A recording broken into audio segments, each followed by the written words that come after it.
Okay everyone, welcome back to another video on the channel today. We're back on GT Sport and we're back with a video on the FIA Nations Round 4.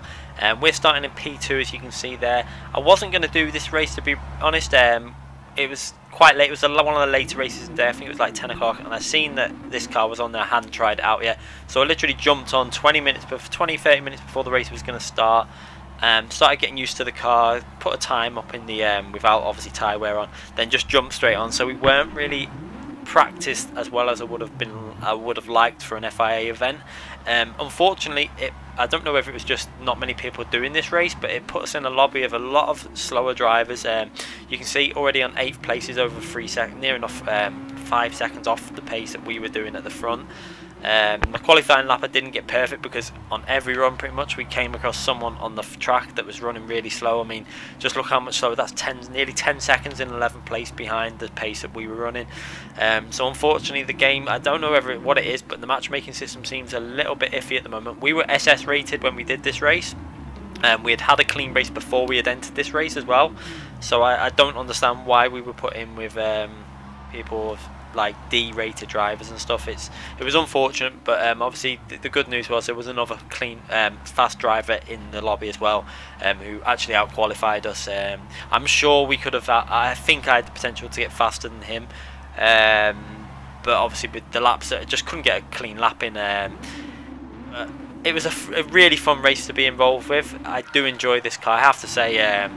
Although I only had a limited time with the car, it is a great car. It's a 2014 Redbull X Junior car, so it's got a lot of grip. One thing I would say, I think it needs a little bit wider rear tyres. It just seems to lose a little bit grip on the rear because obviously it's taking so much speed through the corners. So we're starting the race, starting from P2, and we're just going to go straight into the slipstream. And you're going to see I was straight away thinking of fuel saving for this FIA event because I know that behind in the slipstream in these cars, you can probably stay on fuel mixture 2 and save a bit of fuel. P3 tried to make a little move there. It was a bit of an ambitious move. You can see in the back, quite aggressive drive, and it's a lot different from when you're in an all SS rated lobby. It wasn't as clean in general, but it wasn't too bad, I suppose. So going through to the really fast left-hander, you can take flat out in this car. You do not need to lift pretty much. It's flat all the way through once when your tyres are in good condition. And you can see there we're in the slipstream, still using that fuel mixture 2. I was trying to make sure I saved fuel behind him while I could, because I thought if I just stay behind him, come the pit stop, we're going to be able to just pull away and have a massive lead. So you can see he struggled a bit through there. I was having a little look, but I just thought I'm not going to dive up and make a move on the inside or do anything stupid. What I'm just going to do is just hold back and just play it tactical, staying in fuel mixture 2 and just hold to the rear of his car. This car just got so much grip, and because it's not overly powerful, it's actually reasonably easy to drive once you get the hang of it.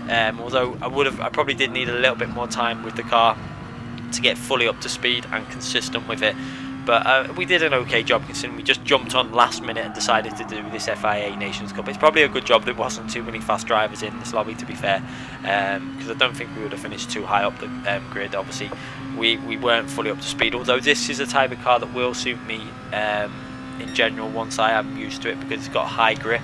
High grip cars I'm normally better with. It does suit me when I've got a lot of grip. But you can see there P1 started to lose the rear going through that corner. Really struggling through there. He runs wide again. I just stay in fuel mixer 2 and I'm behind him. So what I think now is there's no point making a move through here. I'm going to lose time, so I'll go to fuel mixer 6 and just stay out of his way. I was going to make a move down that left hand side, but he decided to cut that move off.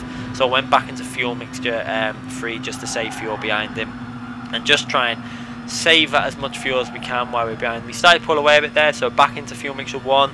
I was just playing it to stay in the slipstream really. I think I had the pace to really probably make a move and get past if I really wanted to at this stage of the race, but you can see there now we're starting to gain again. We seem to be stronger through this really fast chicane than he was. He seemed to be struggling on some of the corners where you have to attack the curb. So we're back in fuel mixture 3. I could have made a move then down the left, but I chose not to again. I just chose to stay behind him in fuel mixture 3 and just try and save the fuel.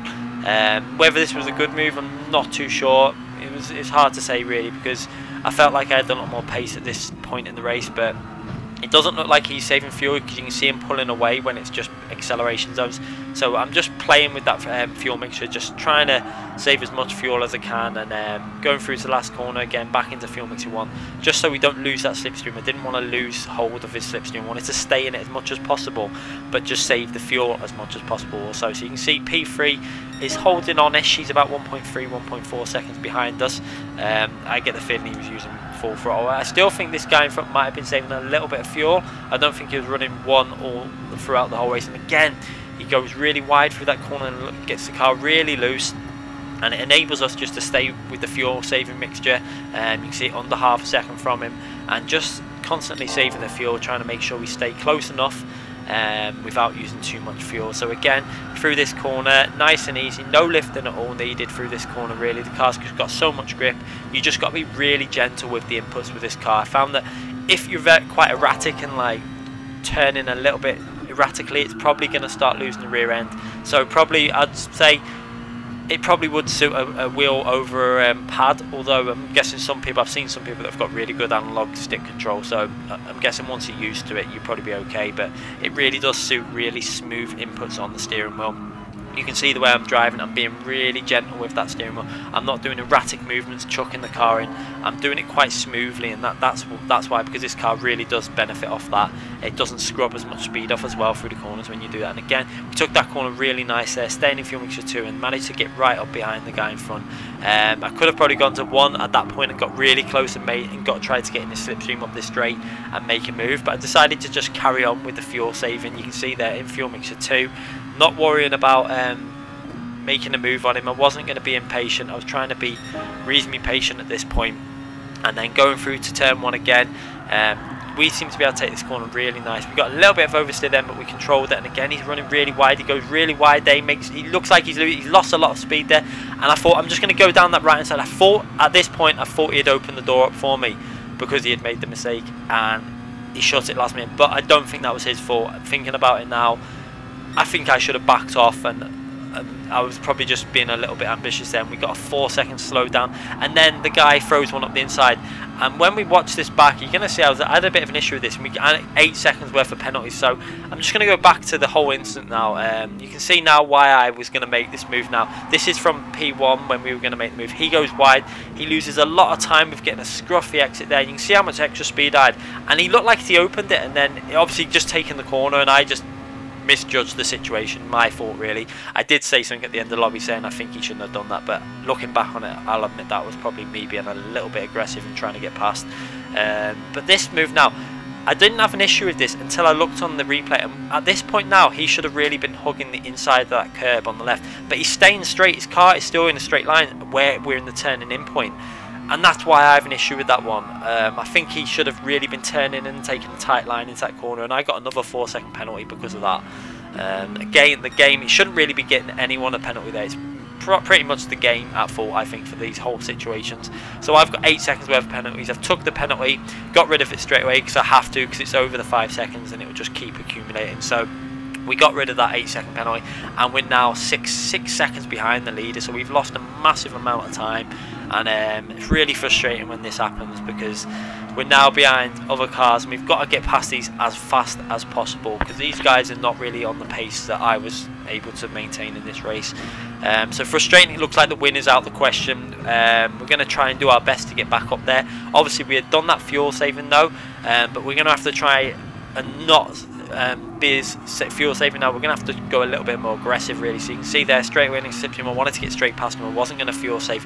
I wanted to get past this guy and get back onto the as close as I could to the leaders. So you can see using the slipstream, staying with it as much as I can, and then just slowly pulling out until we're very close to his rear left, making the move nicely into turn 1, taking a nice tight line. You can see how I give him space on the outside because I take a tight line, and once I'm past him I run out to the full width of the track obviously. But that's what I mean about when you're overtaking someone. I take a tight line to ensure that I give him space, and then we've got that P3 back. So we're back in a podium position and looking to make a move on P2 as soon as possible. So you can see we're now still 6 seconds behind the leader. Obviously, hopefully we've saved some fuel in that initial stage, but this has messed up my plan because I would have still been fuel saving for these laps, and I'm not able to do that now. So a little bit frustrating, but not, like I say, not much I can do. So going through this really fast chicane, we took that really well that time, and the P2 has actually had a massive issue going in through that corner, so it looked like we're going to be able to make some sort of move. At this point I'm just going to go for it because he's got so little speed. We go down left and he looks like he's going to try and cut me off, but I hold it down the left hand side, I stay as far to the left as I can, and we make that move count. There was a slight bit of contact, but I think that was a legit move. If you watch it back, he tried to cut it off very late. We're going to have a little look on the replay now. He was running so slow, I was always going to make a move down there. He tried to give me little amount of space as I could. I stayed as close to the curb as I could, and then a tiny bit of contact, but we make that move, a nice move, and I was really happy with that move. So into P2 already, so we're back into the same position, but we've got a lot of time to catch up. As you can see, we're obviously running one fuel mixture now, trying to get up to speed again. Obviously we're losing a bit of time with these overtakes as well, so we haven't really gained too much time. We're 5.6 seconds, 5.5 seconds behind the leader now. So even with them overtakes, we've managed to gain nearly half a second on this lap. It's not been obviously the cleanest lap, but again, it's been a reasonable lap, and we go over the line, and it's the fastest lap of the race, even with 2 overtakes, and not having obviously the perfect line through the corners. So going into turn 1 again, the rear starting to go a little bit loose. Tyre wear was on times 22 for this race, so the tyre wear was really fast. I did notice it as well. As I was going through the laps, and towards the end of the stint, the rear was starting to feel a little bit iffy going through some of these really fast corners, and what I should have really been doing was either going to fuel mixture 2 for them, or probably going down to 5th gear for this fast left hand. As you can see again, the rear started to fade a bit there, but we held it quite nice going through that corner there. We actually took a lot of speed through there considering the tyres are starting to fade a bit, and we go through with the fastest lap, fastest sector, sorry, and then go through the real fast chicane, where I kind of seem to gain on the leader. You can see the delta decreases whenever I go through that fast chicane, and we're coming up to lap people already. This is what I was saying about the matchmaking. We shouldn't really be lapping people on lap 5 and 6 of an FIA race. So I don't know what's going on at the moment. There is a lot of issues with the game at the moment that I'm experiencing. It's not the best, I'm just going to say that now. It's starting to get really frustrating. I'm getting blue screen crashes constantly. I must have had about 10 to 15 of them in the last 2 days, and I've lost a lot of DR rating because of these blue screen crashes that are disconnected as I'm entering the lobby.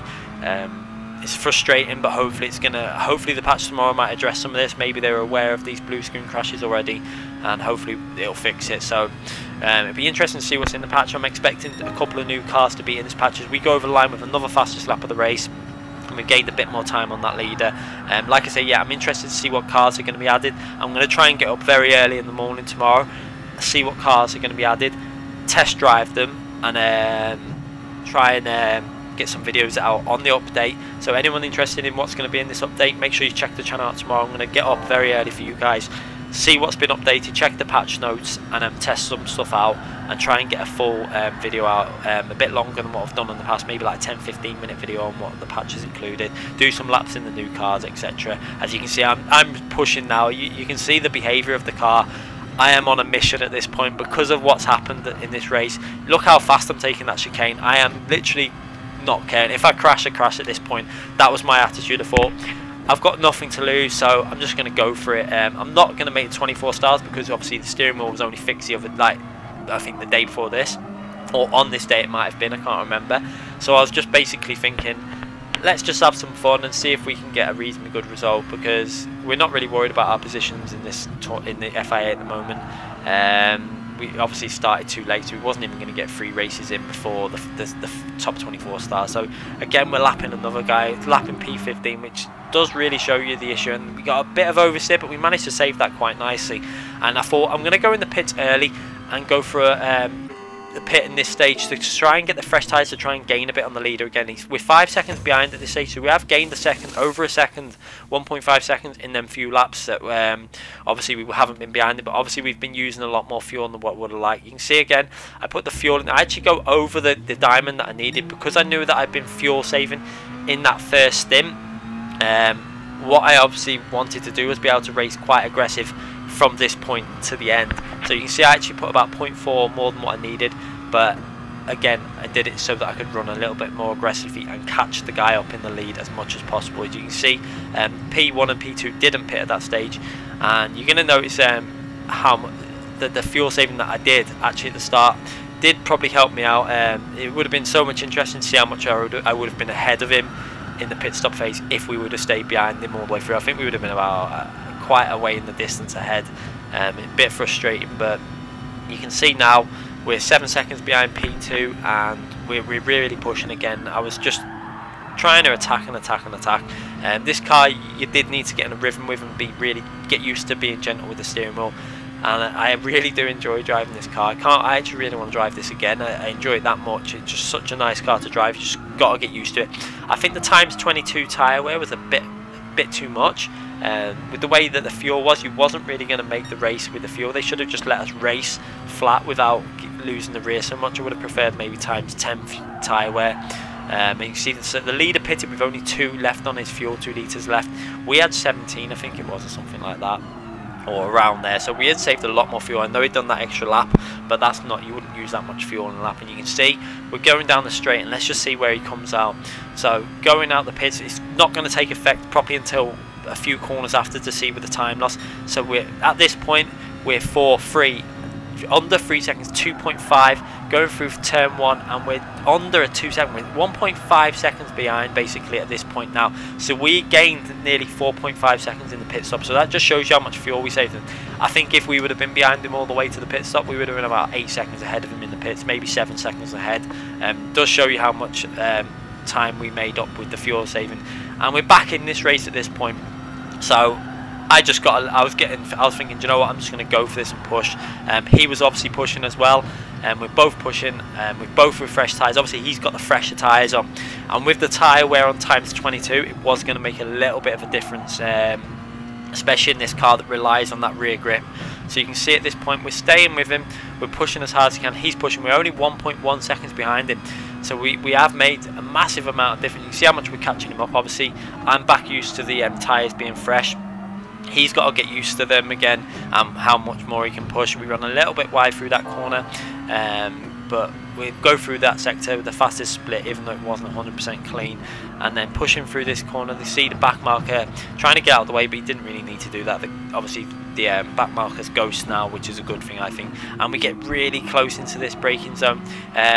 He obviously tried to give himself a nice clean exit so he wasn't going to be threatened down the straight, but now we've got the one fuel mixture and we can really start attacking. We're going to start gaining in the slipstream more and more and more. As you can see, starting to gain, even though we got that cleaner exit, and we've lapped P12 now, so we're up to P12 in terms of who we're lapping. This is the frustrating thing about this lobby, but not much I can do about that. That's polyphony to sort out and get the matchmaking system a little bit fixed, because since this update I've noticed there's a lot of, whether it's deliberate, but whatever they've done I don't like in terms of the matchmaking. I want to be racing the S and A rated drivers, because that's where the better races are going to come. Although this guy up ahead's clearly a good driver, and he's pushing hard. We're still 7 tenths behind him, and just look at the difference. You can see the difference in the speed we're carrying to these back markers. On the fast corners they're lifting so much, and we're just gaining so much whenever we come to the real fast corner. So again, through this chicane I'm pushing like anything to stay with him, and you can see we're pretty much staying around 7 tenths behind him at this moment. I think he was really on it at this point. He was pushing as hard as he could as well, and you can see now the back markers. The only issue with this ghosting thing, it does become a bit disorientating, because you're going through ghosting, you've got another car and you're kind of looking at them as well, even though you know they're not going to get in your way, so you can't look. So going into this corner we get a little bit of oversteer there, try and catch it, we get on the curb and we both nearly lost it, and I lose it and the leader doesn't lose it. So unfortunately we lost it. I cannot explain how frustrated I was at that, because when you watch it we both did the same thing and he got away with it, but it was because I got the oversteer earlier in the corner that I actually ended up losing control, which is so frustrating, but there's not much I can do about it, and it's one of them things. So P2 looks like all we're going to get out of this race. I'm not going to give up in terms of pushing, although I noticed straight away after that issue the car didn't feel 100% right. I know we tapped the rear, but it didn't come up with any damage.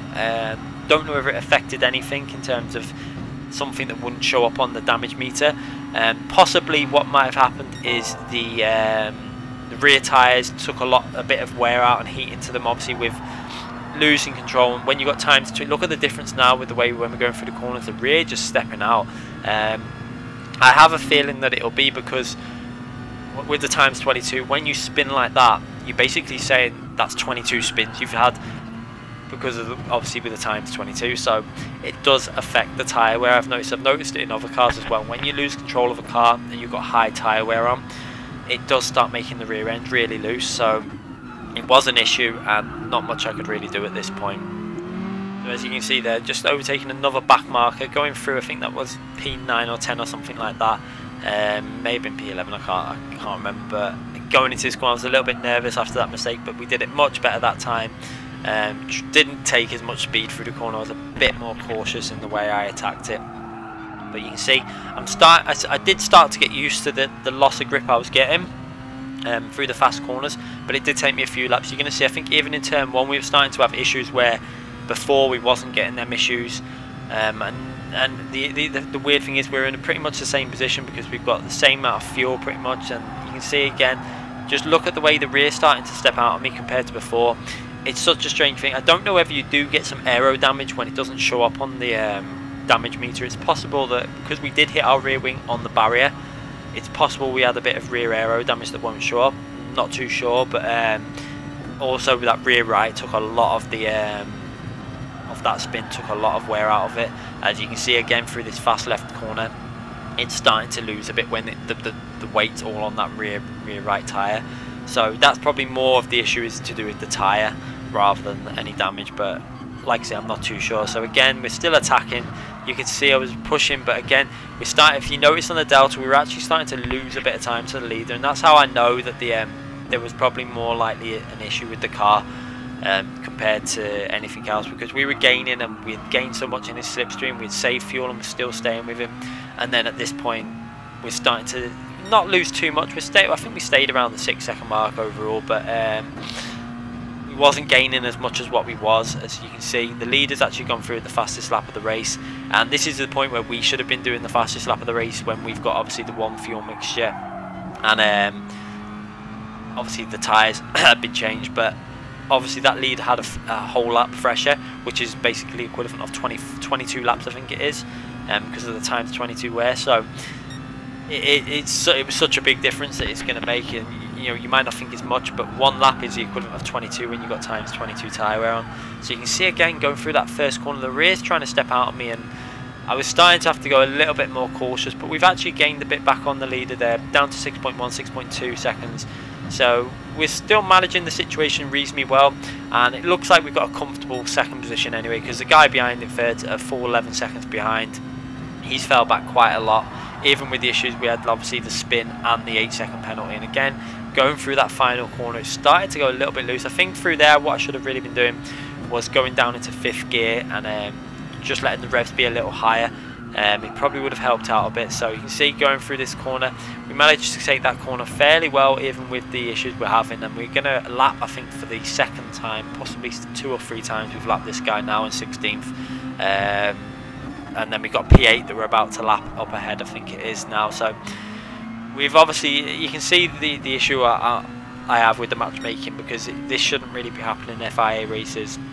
I don't know whether it was just, it's possible that it might have been a combination of 2 issues, the matchmaking being a bit iffy, and also the fact that this was like I think it was a 9 o'clock race, this one, and a lot of people tend to do the 8 o'clock race. So, and obviously this car is a new car, so not everyone would have bought it yet, and then you've got the issue that not everyone probably can drive this as well yet. So it's probably a combination of issues that decrease the participation from like the higher ranks. But hopefully next time this car's in a race, there's going to be a lot more people driving it, because I really do like this car. It's just so much fun to be able to take so much speed through the corners, but without having that exaggerated straight line speed as well, because obviously the proper X1's so fast down the straights. It's like you need to change the way you brain things with the other X1. But with this one, it's just about extra grip through the corners really. You've not really got the accelerating, you've not really got the power, so it's just about cornering. And that's why I quite like this car. It's fun to drive, although I say I think it just needs a little bit rear wide tyres on the rear, just to control it through some of the fast corners. You can see now the tyres are really starting. Look at that rear right tyre. It's so much worse than when we originally pitted, and we were only at about the same time. So you can see how much that spin has took off that rear right tyre, and obviously the more we're going through these corners and losing that rear right, the more wear we're taking off it. So it's just like a knock-on effect of what that spin has done. So, but we're managing to sit. I mean, looking at the distance, we're still 6 seconds behind him, so we would have still been able to put up an attack by the looks of it, even with the car. I mean, obviously without the spin, the car wouldn't have been handling like this. So we're doing okay. He's got the lead covered, and we're just trying to keep the car on the track at this point, because I was worried in case we lost it again and got a penalty or anything, we lose P2. But considering we only went into this race 20 minutes before with a bit of, well, 20-30 minutes of practice, and then just jumped into the race without ever driving this car before, I think we've done okay. Again, the rear's starting to step out. I'm just trying to control it again. I knew the tyres were starting to suffer now, because obviously I pitted that one lap earlier as well to try and gain on the leader, so I knew the tyres were not going to be in the best condition right now. But at this point, you can see again the leader seems to be struggling as well. He's on 5.9 seconds ahead, although he's probably not pushing as hard because he doesn't need to. But this time I decided to go down into 5th gear on this corner. You can see the difference it makes. The car stayed a lot more stable, and we managed to hold more speed through the corner because of that. So I think that's something that I should have been doing before, but I obviously only decided to try it out on the final lap. But you know, at least I know for next time, if we're ever at this track and a similar situation with the tyres, it's probably a good idea to keep the revs higher. It's something that you can do. It just stops so much power going to the rear. Just obviously the power band's normally a little bit lower in the rev range, so using that higher gear will just keep a little bit more consistency and stability through that corner. So coming out the corner again for the final time, trying to take this corner nice and clean. Still pushing reasonably hard. You can see the rear right tyre has got less than half its wear, and that's when you know you're going to be struggling for grip, especially with a car like this which carries so much speed through the corners. The front left's obviously not in a bad condition, or front right a little bit of wear off it. It's just that rear right that was taking a lot of the hammering off the fast corners, and we go over the line, and the race finish. I wasn't too happy. You can see I'm not even going to go to the flag and stay over to the right as far as I can, because P2 I expected to get P1. I think without the spin and without the penalties we would have had an easy P1, but still not our first victory in the FIA race. But an overall a fun race to have, and I hope you guys enjoyed the video. It's fun to drive this car, another new car that we're testing out on GT. We're going to be back with more Assetto Corsa, Project Cars 2 and GT Sport videos very soon, so make sure you sub the channel if you haven't already subbed, and give this video a thumbs up here. I do appreciate everyone that gives a like for these videos. It does give me the motivation to get back on and do more and more of these videos. So thanks again for watching everyone. We'll be back very soon.